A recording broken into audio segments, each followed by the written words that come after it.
PSC പരീക്ഷകളിലൊക്കെ ചോദിക്കുന്ന ബയോളജിയുടെ ഭാഗത്തുള്ള അല്ലെങ്കിൽ ലൈഫ് സയൻസിൻ്റെ ഭാഗത്തുള്ള കുറച്ച് ക്വസ്റ്റ്യൻസ് ആണ് നമ്മളിന്ന് നോക്കാനായിട്ട് പോകുന്നത്. നമുക്ക് സമയം കളയാതെ ക്ലാസ്സിലേക്ക് പോകാം അല്ലേ. ശരീര വളർച്ചയെ സഹായിക്കുന്ന കോശവിഭജന രീതി ഏതാണ്? ക്രമഭംഗമാണ്. ശരീര വളർച്ചയെ സഹായിക്കുന്ന കോശവിഭജന രീതി. അപ്പോൾ ആദ്യത്തെ ചോദ്യം ഇതാണ്: ശരീര വളർച്ചയെ സഹായിക്കുന്ന കോശവിഭജന രീതി ഏതാണ്? ക്രമഭംഗമാണ്. മനുഷ്യ ശരീരത്തിലെ ശിരോനാഡികളുടെ എണ്ണം എത്രയാണ്? 12 ജോഡി ശിരോനാഡികളാണ് മനുഷ്യ ശരീരത്തിലുള്ളത്. മനുഷ്യ ശരീരത്തിലെ ശിരോനാഡികളുടെ എണ്ണം 12 ജോഡിയാണ്. ഉദ്ദീപന ദിശയും ചലനദിശയും തമ്മിൽ ബന്ധമില്ലാത്ത സസ്യചലനം ഏതാണ്?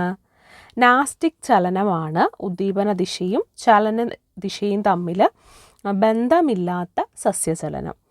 മയലിൻ ഷീത്ത് ഇല്ലാത്ത നാഡീകോശങ്ങൾ കാണപ്പെടുന്ന ഭാഗം ഏതാണ്? ഗ്രേ മാറ്റർ ആണ്. മയലിൻ ഷീത്ത് ഇല്ലാത്ത നാഡീകോശങ്ങൾ കാണപ്പെടുന്ന ഭാഗമാണ് ഗ്രേ മാറ്റർ. അപ്പം ശരീര വളർച്ചയെ സഹായിക്കുന്ന കോശവിഭജന രീതിയാണ് ക്രമഭംഗം. മനുഷ്യ ശരീരത്തിലെ ശിരോനാഡികളുടെ എണ്ണം 12 ജോഡിയാണ്. ഉദ്ദീപന ദിശയും ചലനദിശയും തമ്മിൽ ബന്ധമില്ലാത്ത സസ്യചലനമാണ് നാസ്റ്റിക് ചലനം. മയലിൻ ഷീത്ത് ഇല്ലാത്ത നാഡീകോശങ്ങൾ കാണപ്പെടുന്ന ഭാഗമാണ് ഗ്രേ മാറ്റർ. ഷഡ്പദങ്ങളിലെ വിസർജന അവയവം ഏതാണ്? മാൽപീജിയൻ നാളികളാണ് ഷഡ്പദങ്ങളിലെ വിസർജന അവയവം. ഷഡ്പദങ്ങളിലെ വിസർജന അവയവം ഏതാണ്? മാൽപീജിയൻ നാളികളാണ്. യൂക്ലീനയുടെ സഞ്ചാരത്തിന് സഹായിക്കുന്ന അവയവം ഏതാണ്? യൂക്ലീനയുടെ സഞ്ചാരത്തിന് സഹായിക്കുന്ന അവയവമാണ് ഫ്ലജല്ല. ഫ്ലജല്ലയാണ് യൂക്ലീനയുടെ സഞ്ചാരത്തിന് സഹായിക്കുന്ന അവയവം. അസ്ഥികളുമായിട്ട് ചേർന്ന് കാണപ്പെടുന്ന സിലിണ്ടർ ആകൃതിയിലുള്ള പേശി ഏതാണ്? അസ്ഥിപേശിയാണ്. അസ്ഥികളുമായിട്ട് ചേർന്ന് കാണപ്പെടുന്ന സിലിണ്ടർ ആകൃതിയിലുള്ള പേശിയാണ് അസ്ഥിപേശി. മണ്ണിരയിലെ വിസർജന അവയവം ഏതാണ്? നെഫ്രീഡിയയാണ് മണ്ണിരയിലെ വിസർജന അവയവം. അപ്പം ഷഡ്പദങ്ങളിലെ വിസർജന അവയവം മാൽപീജിയൻ നാളികളാണ്. യൂക്ലീനയുടെ സഞ്ചാരത്തിന് സഹായിക്കുന്ന അവയവം ഏതാണ്? അത് ഫ്ലജല്ലയാണ്. അസ്ഥികളുമായിട്ട് ചേർന്ന് കാണപ്പെടുന്ന സിലിണ്ടർ ആകൃതിയിലുള്ള പേശി ഏതാണ്? സിലിണ്ടർ ആകൃതിയിലുള്ള പേശിയാണ് അസ്ഥിപേശി. മണ്ണിരയിലെ വിസർജന അവയവം ഏതാണ്? നെഫ്രീഡിയയാണ് മണ്ണിരയിലെ വിസർജന അവയവം. അസ്ഥികൾക്കിടയിലെ സംരക്ഷണ ദ്രവം ഏതാണ്? സൈനോവിയൽ ദ്രവമാണ് അസ്ഥികൾക്കിടയിലെ സംരക്ഷണ ദ്രവം. ഹൃദയഭിത്തിയിൽ കാണപ്പെടുന്ന പേശി ഏതാണ്? ഹൃദയഭിത്തിയിൽ കാണപ്പെടുന്ന പേശിയാണ് ഹൃദയപേശി. ആദ്യമായിട്ട് വൃക്ക മാറ്റിവെക്കൽ ശസ്ത്രക്രിയ നടത്തിയ ഡോക്ടർ ആരാണ്? ഡോക്ടർ ജോസഫ് ഇ മുറേ ആണ് ആദ്യമായിട്ട് വൃക്ക മാറ്റിവെക്കൽ ശസ്ത്രക്രിയ നടത്തിയ ഡോക്ടർ. മത്സ്യങ്ങളിലെ പ്രധാനപ്പെട്ട വിസർജന വസ്തു ഏതാണ്? അമോണിയയാണ് മത്സ്യങ്ങളിലെ പ്രധാനപ്പെട്ട ഒരു വിസർജന വസ്തു. അപ്പം അസ്ഥികൾക്കിടയിലെ സംരക്ഷണ ദ്രവമാണ് സൈനോവിയൽ ദ്രവം. ഹൃദയഭിത്തിയിൽ കാണപ്പെടുന്ന പേശിയാണ് ഹൃദയപേശി. ആദ്യമായിട്ട് വൃക്ക മാറ്റിവെക്കൽ ശസ്ത്രക്രിയ നടത്തിയ ഡോക്ടറാണ് ഡോക്ടർ ജോസഫ് ഇ മുറേ. മത്സ്യങ്ങളിലെ പ്രധാനപ്പെട്ട വിസർജന വസ്തു ഏതാണ്? മത്സ്യങ്ങളിലെ പ്രധാനപ്പെട്ട വിസർജന വസ്തുവാണ് അമോണിയ. രക്തം കട്ട പിടിക്കാതിരിക്കാൻ ചേർക്കുന്ന രാസവസ്തു ഏതാണ്? രക്തം കട്ട പിടിക്കാതിരിക്കാൻ ചേർക്കുന്ന ഒരു പ്രധാനപ്പെട്ട രാസവസ്തുവാണ് ഹെപ്പാരിൻ. വേറെയും രാസവസ്തുക്കളുണ്ട്. ഇവിടെ രക്തം കട്ട പിടിക്കാതിരിക്കാൻ ചേർക്കുന്ന ഒരു പ്രധാനപ്പെട്ട രാസവസ്തുവാണ് ഹെപ്പാരിൻ. ആദ്യത്തെ കൃത്രിമ വൃക്ക രൂപകൽപ്പന ചെയ്ത ഡോക്ടർ ആരാണ്? വില്യം ജെ കോൾഫാണ്. അതാണ് വില്യം ജൊഹാൻ കോൾഫ്. അപ്പോൾ ആദ്യത്തെ കൃത്രിമ വൃക്ക രൂപകൽപ്പന ചെയ്ത ഡോക്ടറാണ് വില്യം ജൊഹാൻ കോൾഫ്. വൃക്കകളുടെ ഘടനാപരവും ജീവധർമ്മപരവുമായിട്ടുള്ള അടിസ്ഥാന ഘടകങ്ങൾ എന്താണ്? നെഫ്രോണുകളാണ് വൃക്കകളുടെ ഘടനാപരവും ജീവധർമ്മപരവുമായിട്ടുള്ള അടിസ്ഥാന ഘടകങ്ങൾ. മനുഷ്യ ശരീരത്തിലെ ഏറ്റവും വലിയ അവയവം ഏതാണ്? മനുഷ്യ ശരീരത്തിലെ ഏറ്റവും വലിയ അവയവം ത്വക്കാണ്. അപ്പം രക്തം കട്ട പിടിക്കാതിരിക്കാൻ ചേർക്കുന്ന രാസവസ്തുവിന് ഉദാഹരണമാണ് ഹെപ്പാരിൻ. ആദ്യത്തെ കൃത്രിമ വൃക്ക രൂപകൽപ്പന ചെയ്ത ഡോക്ടറാണ് വില്യം ജെ കോൾഫ് അഥവാ വില്യം ജൊഹാൻ കോൾഫ്. വൃക്കകളുടെ ഘടനാപരവും ജീവധർമ്മപരവുമായിട്ടുള്ള അടിസ്ഥാന ഘടകങ്ങളാണ് നെഫ്രോണുകൾ. മനുഷ്യ ശരീരത്തിലെ ഏറ്റവും വലിയ അവയവം ഏതാണ്? മനുഷ്യ ശരീരത്തിലെ ഏറ്റവും വലിയ അവയവമാണ് ത്വക്ക്. രക്തസമ്മർദ്ദം അളക്കാൻ ഉപയോഗിക്കുന്ന ഉപകരണം ഏതാണ്? സ്ഫിഗ്മോമാനോമീറ്റർ ആണ് രക്തസമ്മർദ്ദം അളക്കാൻ ഉപയോഗിക്കുന്ന ഉപകരണം. ഏതാണ്? രക്തസമ്മർദ്ദം അളക്കാൻ ഉപയോഗിക്കുന്ന ഉപകരണമാണ് സ്ഫിഗ്മോമാനോമീറ്റർ. ഹൃദയം പൂർണ്ണമായും വികസിച്ച് രക്തം പ്രവേശിക്കുമ്പോൾ ധമനികളിൽ അനുഭവപ്പെടുന്ന കുറഞ്ഞ മർദ്ദം ഏതാണ്? അത് ഡയസ്റ്റോളിക് പ്രഷറാണ്. അപ്പോൾ എന്താണ്? ഹൃദയം പൂർണ്ണമായിട്ടും വികസിച്ച് രക്തം പ്രവേശിക്കുമ്പോൾ ധമനികളിൽ അനുഭവപ്പെടുന്ന ആ കുറഞ്ഞ മർദ്ദത്തെ നമ്മൾ ഡയസ്റ്റോളിക് പ്രഷർ എന്നാണ് പറയുന്നത്. പമ്പ് ചെയ്യപ്പെടുന്ന അധിക രക്തം ധമനികളിൽ ഏൽപ്പിക്കുന്ന ഒരു മർദ്ദം ഉണ്ടല്ലോ, അതാണ് സിസ്റ്റോളിക് പ്രഷർ. അപ്പോൾ എന്താണ് ഡയസ്റ്റോളിക് പ്രഷറും എന്താണ് സിസ്റ്റോളിക് പ്രഷറും? ഹൃദയം പൂർണ്ണമായിട്ടും വികസിച്ച് രക്തം പ്രവേശിക്കുന്ന സമയത്ത് ധമനികളിൽ അനുഭവപ്പെടുന്ന ഒരു കുറഞ്ഞ മർദ്ദം എന്താണ്? ഹൃദയം പൂർണ്ണമായിട്ടും വികസിച്ചുകൊണ്ട് രക്തം പ്രവേശിക്കുമ്പോൾ ധമനികൾക്ക് അനുഭവപ്പെടുന്ന കുറഞ്ഞ മർദ്ദമാണ് ഡയസ്റ്റോളിക് പ്രഷർ. പമ്പ് ചെയ്യപ്പെടുന്ന അധിക രക്തം ധമനികളിൽ ഏൽപ്പിക്കുന്ന ഒരു മർദ്ദമുണ്ട്, അതാണ് സിസ്റ്റോളിക് പ്രഷർ. അപ്പം രക്തസമ്മർദ്ദം അളക്കാൻ ഉപയോഗിക്കുന്ന ഉപകരണമാണ് സ്ഫിഗ്മോമാനോമീറ്റർ. ഹൃദയം പൂർണ്ണമായിട്ടും വികസിച്ച് രക്തം പ്രവേശിക്കുമ്പോൾ ധമനികളിൽ അനുഭവപ്പെടുന്ന കുറഞ്ഞ മർദ്ദമാണ് ഡയസ്റ്റോളിക് പ്രഷർ. പമ്പ് ചെയ്യപ്പെടുന്ന അധിക രക്തം ധമനികളിൽ ഏൽപ്പിക്കുന്ന ഒരു മർദ്ദം ഉണ്ടല്ലോ, അതാണ് സിസ്റ്റോളിക് പ്രഷർ. ലോക പുകയില വിരുദ്ധ ദിനമായിട്ട് ആചരിക്കുന്ന ദിവസം ഏതാണ്? ലോക പുകയില വിരുദ്ധ ദിനമായിട്ട് ആചരിക്കുന്ന ദിവസമാണ് മെയ് 31. എന്നാണ്? മെയ് 31 ലോക പുകയില വിരുദ്ധ ദിനമായിട്ട് ആചരിക്കുന്ന ദിവസം. ലൈംഗിക ബന്ധത്തിലൂടെ പകരുന്ന രോഗങ്ങൾക്കുള്ള ഉദാഹരണങ്ങൾ ഏതൊക്കെയാണ്? എയ്ഡ്സും സിഫിലിസുമാണ് എന്ത്? ലൈംഗിക ബന്ധത്തിലൂടെ പകരുന്ന രോഗങ്ങൾക്കുള്ള പ്രധാനപ്പെട്ട 2 ഉദാഹരണം ചോദിച്ചാൽ എയ്ഡ്സും സിഫിലിസുമാണ്. സമ്പർക്കം മൂലം പകരുന്ന രോഗങ്ങൾക്ക് ഉദാഹരണം ഏതൊക്കെയാണ്? സമ്പർക്കം മൂലമാണ് ചെങ്കണ്ണും കുഷ്ഠവും പകരുന്നത്. അപ്പം സമ്പർക്കം മൂലം പകരുന്ന, ഒരാളിൽ നിന്നും മറ്റൊരാളിലേക്ക് സമ്പർക്കം മൂലം പകരുന്ന രോഗമാണ് ചെങ്കണ്ണ്, കുഷ്ഠം മുതലായവ. അപ്പം ലോക പുകയില വിരുദ്ധ ദിനമായിട്ട് ആചരിക്കുന്ന ദിവസം ഏതാണ്? മെയ് 31 ലോക പുകയില വിരുദ്ധ ദിനമായിട്ട് ആചരിക്കുന്നത്. ലൈംഗിക ബന്ധത്തിലൂടെ പകരുന്ന രോഗങ്ങൾക്ക് ഉദാഹരണമാണ് എയ്ഡ്സും സിഫിലിസും.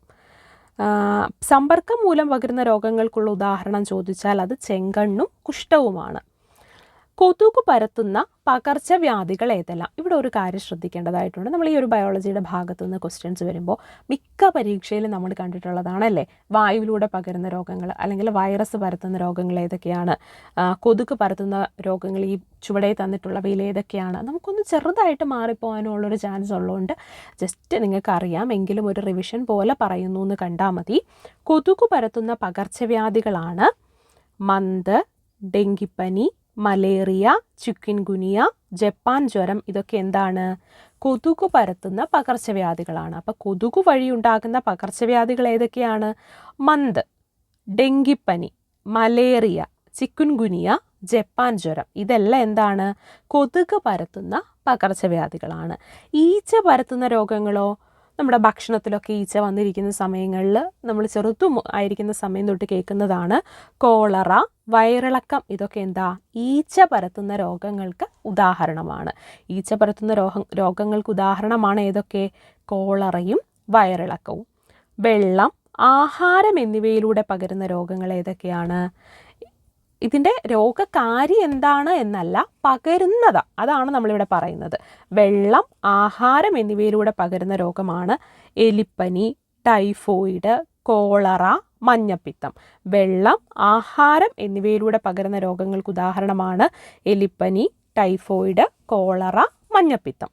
വായുവിലൂടെ പകരുന്ന രോഗങ്ങൾക്ക് ഉദാഹരണമോ? വായുവിലൂടെ പകരുന്ന രോഗങ്ങളാണ് ജലദോഷം, ചിക്കൻ പോക്സ്, മീസിൽസ്, ക്ഷയം മുതലായവ. ഏതൊക്കെയാണ്?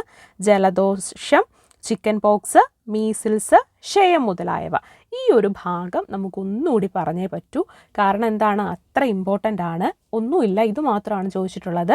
ഈ പറയുന്ന ഓരോ മാധ്യമത്തിലൂടെ പകരുന്ന രോഗങ്ങൾ, ഭക്ഷണത്തിലൂടെ പകരുന്ന രോഗങ്ങൾ, വായുവിലൂടെ പകരുന്ന രോഗങ്ങൾ, കൊതുക് പരത്തുന്ന രോഗങ്ങൾ, ഈച്ച പരത്തുന്ന രോഗങ്ങൾ, അതാണ് നമ്മൾ നോക്കുന്നത്. ആദ്യം കൊതുക് പരത്തുന്ന പകർച്ചവ്യാധികൾക്ക് ഉദാഹരണമാണ് ഒന്ന് മന്ത്, ഡെങ്കിപ്പനി, മലേറിയ, ചിക്കൻ ഗുനിയ, ജപ്പാൻ ജ്വരം ഇതെല്ലാം എന്താണ്? കൊതുകു പരത്തുന്ന പകർച്ചവ്യാധികളാണ്. ഏതൊക്കെയാണ് കൊതുകു പരത്തുന്ന പകർച്ചവ്യാധികൾ? മന്ത്, ഡെങ്കിപ്പനി, മലേറിയ, ചിക്കൻ ഗുനിയ, ജപ്പാൻ ജ്വരം. ഈച്ച പരത്തുന്ന രോഗങ്ങൾക്ക് ഉദാഹരണം ഏതൊക്കെയാണ്? കോളറ, വയറിളക്കം. കോളറ, വയറിളക്കം. വെള്ളം, ആഹാരം എന്നിവയിലൂടെ പകരുന്ന രോഗങ്ങളോ? വെള്ളത്തിലൂടെയും ആഹാരത്തിലൂടെയും ഒക്കെ പകരുന്ന രോഗങ്ങൾക്ക് ഉദാഹരണമാണ് എലിപ്പനി, ടൈഫോയിഡ്, കോളറ, മഞ്ഞപ്പിത്തം. കാലിലൊക്കെ മുറിവുണ്ടാകുമ്പോൾ അഴുക്കായിട്ടൊക്കെ കെട്ടിക്കിടക്കുന്ന വെള്ളത്തിലൂടെ എലിപ്പനി വരുന്ന കാര്യമൊക്കെ നമ്മൾ കേൾക്കാറില്ലേ ചെറുപ്പം മുതൽ? അങ്ങനെ വെള്ളത്തിലൂടെ പകരുന്ന രോഗമാണ് എന്ത്? എലിപ്പനി. അപ്പം വെള്ളം, ആഹാരം എന്നിവയിലൂടെ പകരുന്ന രോഗങ്ങൾക്ക് ഉദാഹരണം ചോദിച്ചാൽ എലിപ്പനി, ടൈഫോയിഡ്, കോളറ, മഞ്ഞപ്പിത്തം. വായുവിലൂടെ പകരുന്ന രോഗങ്ങൾ. വായുവിലൂടെ പകരുമ്പോൾ എന്താണ്? നമ്മൾ ചെറുതായിരിക്കുമ്പോൾ തൊട്ട് പറയുന്നതാണ്.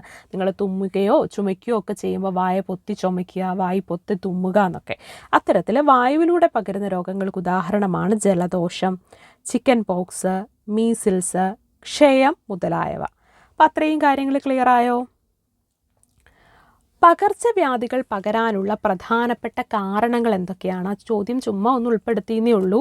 സമ്പർക്കം മൂലം പകരാം, വായുവിലൂടെ പകരാം, ജലത്തിലൂടെ പകരാം, ഭക്ഷണത്തിലൂടെ പകരാം, ശാരീരിക ബന്ധത്തിലൂടെ പകരാം. ഇങ്ങനെയൊക്കെ എന്താണ്? പകർച്ചവ്യാധികൾ പകരാനുള്ള കാരണങ്ങളാണ് ഇവയെല്ലാം. ഇൻസുലിൻ ഉൽപാദനത്തിലെ തകരാറു മൂലമുണ്ടാകുന്ന പ്രമേഹം ഏത് തരം പ്രമേഹമാണ്? ഇൻസുലിൻ ഉൽപാദനത്തിലെ തകരാറു മൂലമുണ്ടാകുന്നത് ടൈപ്പ് 1 പ്രമേഹമാണ്. ഇൻസുലിൻ ഉൽപാദനത്തിലെ തകരാറു മൂലമുണ്ടാകുന്നത് ടൈപ്പ് 1 ആണ്. ലക്ഷ്യകോശങ്ങൾക്ക് ഇൻസുലിനെ ഉപയോഗിക്കാൻ കഴിയാത്തത് മൂലമുള്ള പ്രമേഹമില്ലേ?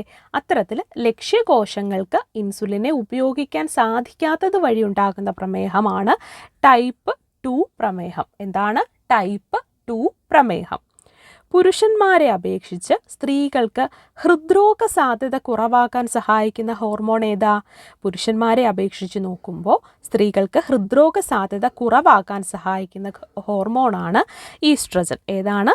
ഈസ്ട്രജൻ. അപ്പം പകർച്ചവ്യാധികൾ പകരാനുള്ള പ്രധാനപ്പെട്ട കാരണങ്ങൾ ചോദിച്ചാൽ സമ്പർക്കത്തിലൂടെ പകരാം, വായുവിലൂടെ പകരാം, ജലത്തിലൂടെ പകരാം, ഭക്ഷണത്തിലൂടെ പകരാം, ശാരീരിക ബന്ധത്തിലൂടെ പകരാം. ഇൻസുലിൻ ഉൽപ്പാദിപ്പിക്കുന്നതിലെ തകരാറു മൂലമുള്ള പ്രമേഹമാണ് ടൈപ്പ് 1 പ്രമേഹം.